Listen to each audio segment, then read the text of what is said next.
Alright, what's up there, YouTube? Okay, so the angry photographer is at it again. He likes to post these crazy, salty videos, how salty he is. and it's kind of funny, but I just find it a little bit disingenuous sometimes.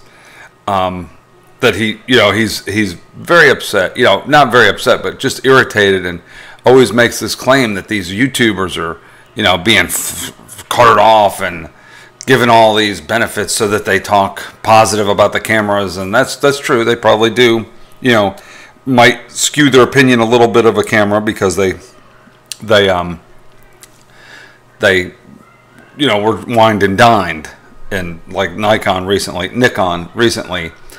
brought a bunch of YouTubers down to Orlando for the Z6 unveiling, because the Z6 is coming out this month. It's November, what's today? The 14th. Yesterday was my birthday, and today is November 14th, which is the day after my birthday. So anyway, so my camera's set to ship out on the 16th. The Nikon Z6. I've got to go out of town this weekend and shoot a wedding. I've got to go up to Atlanta, so I won't be able to use it this weekend, because I probably won't even get it until next week sometime. But hopefully I get it next week sometime. And I'm not going to come on here and instantly start praising the camera the day that I get it. I'm going to take some time, actually shoot with it for a while. A good example of this is like the Snap Chick, right? Here's a lady, she got her camera, she got the Z7. She didn't come out with a review right away. She posted several small updates as she was shooting and different things, and then finally, like a month later, she finally releases her review and gives her opinions on the camera. So Nikon sends a bunch of YouTubers down to Orlando, and they let them use the camera, and they give the people the camera for like the next 2 weeks to use. They give YouTubers the camera and said, here, go shoot with it. Here's the camera, go shoot with it. So I happen to point out that Theoria, or whatever his name is, Ken had said, I'll tell you what he said, because I'm going to bring it up right here. Anyway, Ken didn't say this, but somebody else said it. Anyway, I said, as opposed to, I don't know, looking at a camera at a Nikon event for 5 minutes and telling your viewers it's a POS without having actually used it. Yeah, loaning out a camera for a couple weeks isn't as good as using it in store for a minute before trashing it for likes on your YouTube channel. Paid advertising? Haha. Okay, so my point is he got on, he looked at the camera in the store, and he was wrong about several things. One, he was like, oh, the blackout is ridiculous. Yes, if you use the mechanical shutter, there's going to be blackout. Mechanical shutters aren't fast enough to where you can't see a black frame. If you use the electronic shutter in high, which he didn't know because he doesn't have the camera, he isn't using it extensively, he's going off his opinions in the store, picking up a camera. It's like me walking into a camera and just picking up into a store, picking up a camera, shooting with it for a couple minutes and going, oh, look at this blackout, it's terrible. Yeah, maybe if you knew more about the settings, you could flip it over, and just like all the other mirrorless cameras, it will actually show the frame that you shot for a split second so that you don't get any blackout. So there's ways of not having any blackout. And he goes, well, that's not the same as actually none of them actually show you the frame. They have to have, because there's something stopping and opening and closing the shutter, even electronically it's stopping for a second, it's going to have blackout. It can't go completely flicker free and show the image, the next image. There's almost none that can do that. So it's not a big deal. You take the pictures and you don't see the black frame if you do it the right way. But he didn't know that because he hasn't had the camera for 2 weeks. So he replied, I've used it 4 times. How about you? And I said, right, you used it in a store for a few minutes as opposed to taking it home and using it for a couple weeks. I'm not the one claiming it's a POS for YouTube clicks. It's true. I'm not the one saying, oh, this camera's junk. I'm not saying it's great. I'm not giving my opinion on it because I don't have the camera. I didn't go to an event and pick the camera up for a couple minutes ago. Oh, this is junk. I wouldn't say that about any camera. I wouldn't say it about Canon EOS R. I wouldn't say about, I'd say based on specs, but based on specs, the Z6 and Z7, or Z6 and Z7, are perfectly fine cameras. The only thing they're lacking, as far as I can tell, is dual memory card slots. That's really the biggest thing that they're lacking. Oh, and a way to have a battery grip with buttons on it. When you turn it sideways, the buttons click on the thing. They're going to have battery grips, but not with control buttons. So basically, useless battery grips, I guess. I don't know. Anyway, I wouldn't call them completely useless because Nikon recently said that they're trying to go for the videographers, to raise the bar on videographers and become videographers' cameras that people can shoot more videos with. People like Ken, he doesn't shoot videos. He doesn't care about videos. If he was, he'd be reviewing video cameras. He doesn't care. So the camera's not for him. Nikon have said that this camera is going to be for videographers. They're trying to make the camera more for videographers. That's why it has dual batteries in a battery grip instead of dual batteries in the buttons. The buttons aren't important to me. Even when I have a battery grip on my cameras, I turn my hand sideways. I end up flipping the camera to the side and still shooting with, because I've already got it in my hand. I don't change hands and move it to portrait mode. I don't. I've never done that. I never use the buttons on my battery grips, ever. Matter of fact, on my other cameras, I don't even hardly use the battery grips. The only times I use the battery grips on my cameras is so that I can hot swap batteries while shooting video. It's the only time I use the battery grips. And I've got them. I can show you. I've got battery grips for my cameras. I don't use them unless I'm shooting video for extended periods of time and I need to hot swap the batteries because the battery in the camera died and it goes to the battery in the grip died. And then I pull it out. It uses the in-camera battery. Pull it out, swap out the battery, put it back in. Now it's using the battery grip battery again. I use it to hot swap batteries. That's the only thing I use the battery grip for. So I don't care if it has buttons on it, but that's me. That's my personal preference. That might not be Ken's. Ken's is, he wants it for shooting in portrait mode with the buttons, and I could see him having a viable gripe, but that doesn't make the camera a POS. It doesn't make it a piece of crap. It just makes it a camera not suited to him. It's not for him. It's not for photographers that use battery grips with the camera turned in portrait mode and want to use the buttons. Okay, don't get it and don't use it for that. Use it for what it's for. What it's for is for video. That's what the camera's for. It's a video camera that shoots really good photos that could match up with your D750, D850, you know, like that. It's a good camera with photos that matches up. Actually, the perfect combination to me, for me personally, I think the perfect combination is to have 3 cameras. A D500 for action, wildlife, stuff like that, long reach. A D850 because it's a ridiculous DSLR, one of the best DSLRs ever created. The thing is magic. And a Z6. Why the Z6? Because you already have the high megapixel D850. So why have the high megapixel D7 unless you're trying to match pixel for pixel, but then it doesn't really matter because you've got a D500. So to me, the Z6 would be the one that you use mostly for video, and you can use it for photos if you need to shoot photos while you're shooting video, or, you know, vice versa. You need to shoot video while you're shooting photos. Then the Z6 makes perfect sense, and you have the high resolution D850. To me, those are the 3 perfect cameras if you're going to be a Nikon shooter, a Nikon shooter.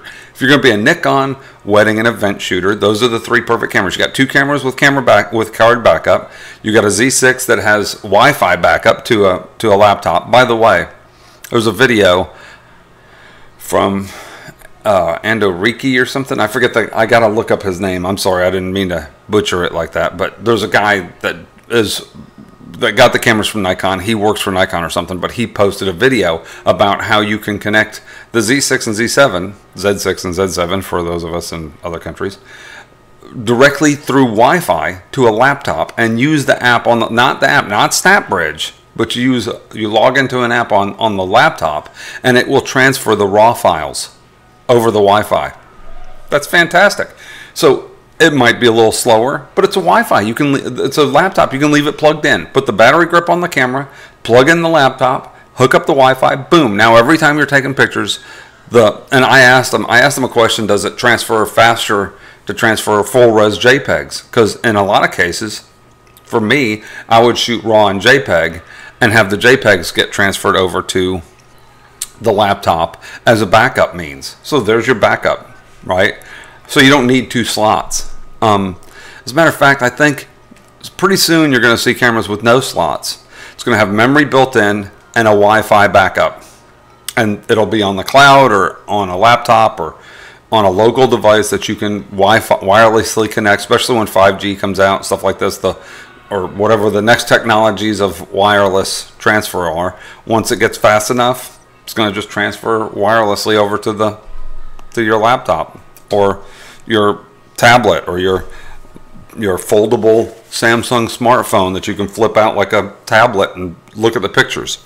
It's going to be like that. There's no reason to have. Let's stop looking into the past. Let's look to the future. The future is not these. It's not. This is not the future.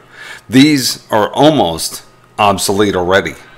Look at your phones. They're already coming out with smaller NAND flash memory for phones and for taking pictures on your phone with gigs and terabytes of storage. So this is not the future. And as a matter of fact, this is also not the future.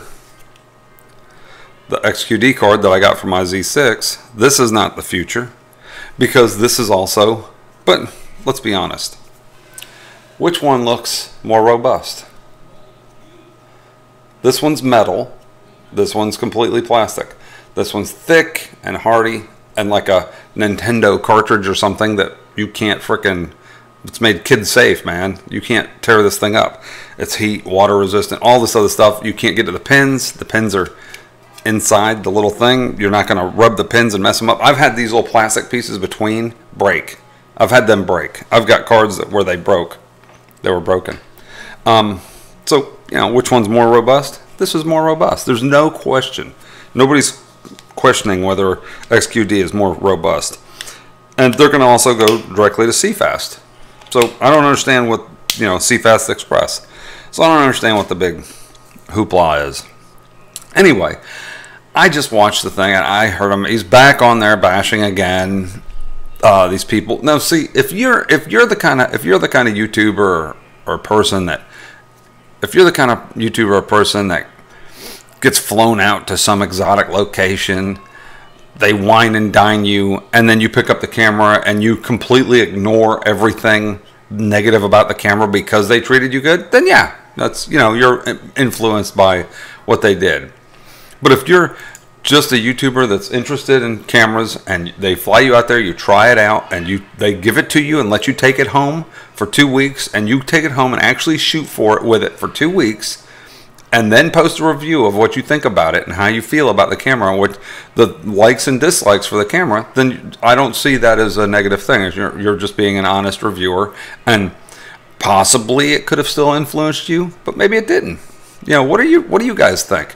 You guys think anybody that gets stuff, like most of the YouTubers that do any kind of hardware reviews or any kind of reviews online are given the products in a lot of cases? Do you think that's negatively influences them to where they will give it positive reviews just because they got it for free, or because they were flown out to some exotic location? Although I wouldn't call Orlando an exotic location. It's about an hour and a half from me. I wouldn't call that exotic. I'm in a more exotic location than Orlando. I'm by the ocean. But anyway, it's out in the middle of the state. It's hot and it's got, it's a hot center of the state with no beaches around. I got the beach 10 minutes from my house. To me, this is more exotic, more of a cool location, but whatever, there's Disney there. You can go ride rides and spend money.